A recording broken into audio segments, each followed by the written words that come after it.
Good morning students. Today we are going to start the new topic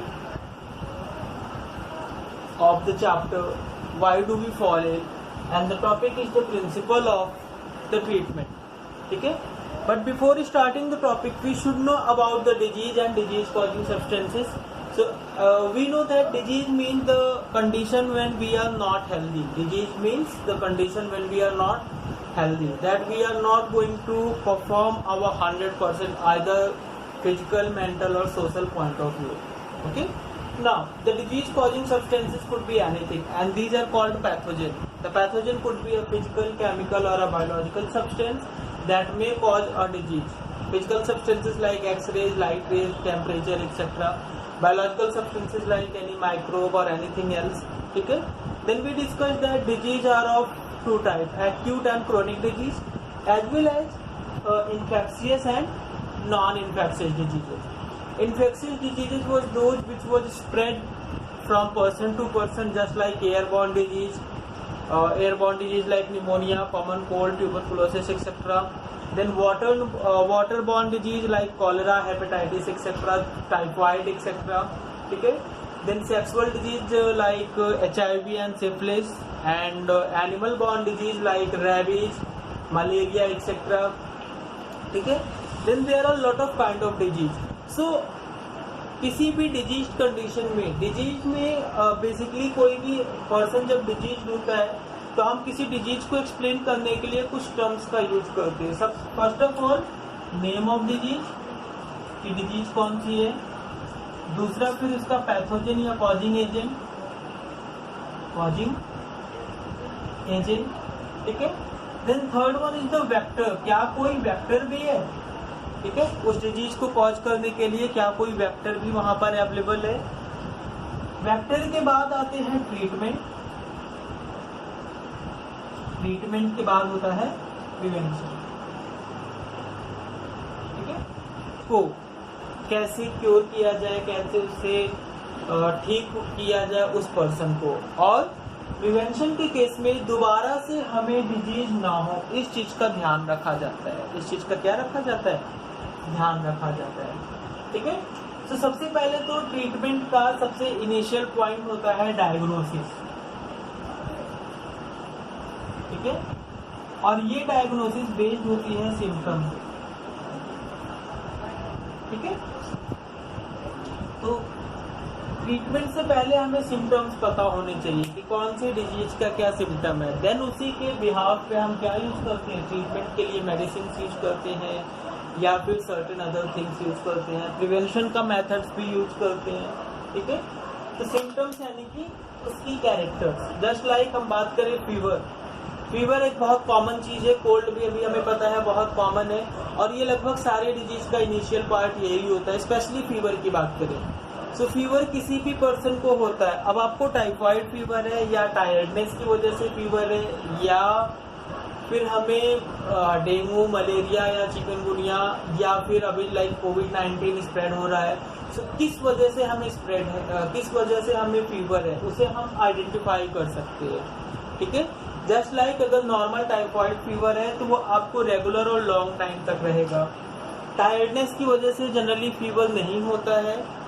ठीक है, वो आपको ऑटोमेटिक पता चल जाता है. Then that you are going to do certain activities and then you are getting fever.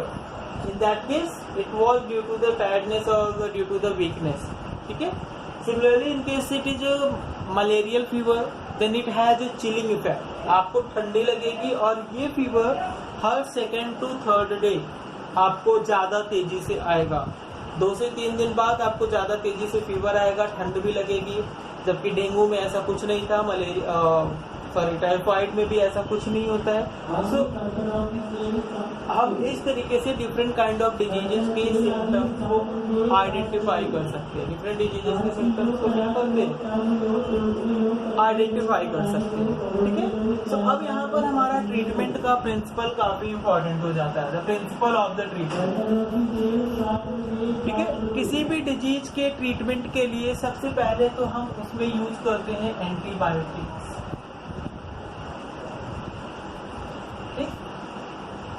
Treatment में हम मेडिसिन लेते हैं, विटामिन सी लेते हैं या फिर मिनरल्स न्यूट्रिएंट्स लेते हैं, विटामिन सी एक्सेट्रा लेते हैं, ठीक है।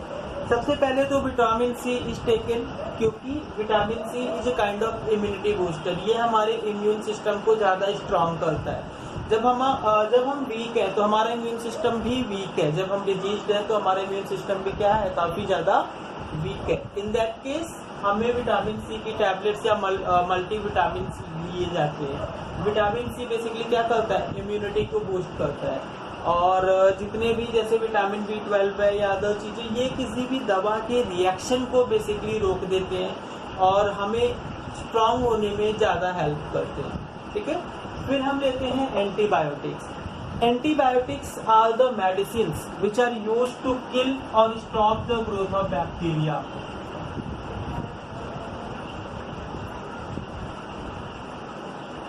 ग्रोथ ऑफ बैक्टीरिया, ठीक है। एंटीबायोटिक्स क्या होते हैं, ये जो है कि ऐसी डिजीज होती है जो किसी दूसरी बैक्टीरिया के ग्रोथ को रोक देते हैं। तो जब हमारी बॉडी डिजीज्ड है तो ऑब्वियसली हम किसी बैक्टीरियल इन्फेक्शन के लिए ज़्यादा सेंसिटिव हैं। इन दैट केस हम एंटीबायोटिक्स लेते हैं, क्यों, ताकि हमें कोई भी बैक्टीरियल इन्फेक्शन उस समय ना होने पाए, ठीक है, क्लियर। जैसे कि सबसे कॉमन है पेनिसिलिन। क्या है पेनिसिलिन, ठीक है, penicillin is a kind of most common antibiotic. It forms a protective cell wall around the bacterium. Penicillin नाम का जो एंटीबायोटिक है, ये किसी भी बैक्टीरियम के चारों तरफ एक थिक सेल वॉल की वो करता है, फॉर्म करता है, और सेल वॉल से डिफरेंट सब्सटेंसेस की एंट्री या एग्जिट को स्टॉप कर देता है, ठीक है, जिसकी वजह से वो बैक्टीरियल सेल क्या हो जाएगी, डाई कर जाएगी। बैक्टीरियल सेल क्या कर जाएगी, डाई कर जाएगी, ठीक है। तो यहाँ पर हमारे लिए एंटीबायोटिक्स क्या है, बहुत इम्पॉर्टेंट होते हैं। दूसरी चीज है, एंटीबायोटिक्स को कभी भी वायरल के केस में नहीं लेना चाहिए। मतलब you are suffering from any viral disease like viral fever हो गया या something else, in that case हमें एंटीबायोटिक्स नहीं लेनी चाहिए। Reason behind that, viral disease are caused by the viruses, और वायरसेस पे एंटीबायोटिक्स का कोई भी रोल नहीं होता, दे कांट कंट्रोल देम, ठीक है। बट अगर वायरल के केस में हमने एंटीबायोटिक्स लिए तो वो हमारी बॉडी के अंदर, जैसे हमारे गट रीजन में या फिर ज़्यादा अमाउंट में लेने पे इंटेस्टाइन रीजन में जो बेनिफिशियल बैक्टीरियाज होते हैं उन्हें किल करना स्टार्ट कर देते हैं, जिससे हमारा डिजीज तो कंट्रोल नहीं हुआ बट हमें क्या है, नुकसान हो रहा है, ठीक है। तो it was about the antibiotics. Antibiotics को लेने से हमें क्या होगा, डिजीज को कंट्रोल कर सकते हैं। इसके बाद फिर स्पेसिफिक मेडिसिन लिए जाते हैं। क्या लिए जाते हैं, स्पेसिफिक मेडिसिन लिए जाते हैं। Specific medicine specific with the disease, कौन सी डिजीज के साथ कौन सा दवा लिया जाएगा, ये हमारा सबसे क्या है, कॉमन चीज है, सबसे इम्पोर्टेंट चीज है। एंटीबायोटिक्स हमें बैक्टीरिया से बचा रहा है, बट उस पर्टिकुलर डिजीज कॉजिंग सब्सटेंस को भी कंट्रोल करना हमारे लिए क्या है, बहुत इंपॉर्टेंट है। तो फिर हम वहाँ पे मेडिसिन का यूज करते हैं। किसका यूज करते हैं, स्पेसिफिक मेडिसिन का। जैसे अभी फीवर के लिए या फिर डेंगू के लिए आप देखोगे कि आपकी दवाइयाँ अलग अलग हो जाती है, तो यहाँ पर क्या है, सबसे इम्पोर्टेंट चीज, मेडिसिन का यूज भी किया जाता है, ठीक है। देन है प्रिंसिपल ऑफ द प्रिवेंशन। क्या है, principle of the prevention.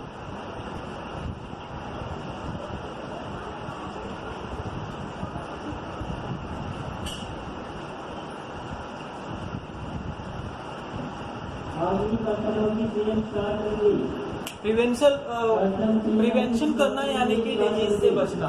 Prevention करना यानी कि क्या है, डिजीज या डिजीज कॉजिंग सब्सटेंस से बचना। So for the prevention we could use just like किसी मॉस्किटो बॉर्न डिजीज से अगर हमें अपना प्रिवेंशन करना है like dengue, malaria etcetera, then we have to be away from the disease causing mosquitoes.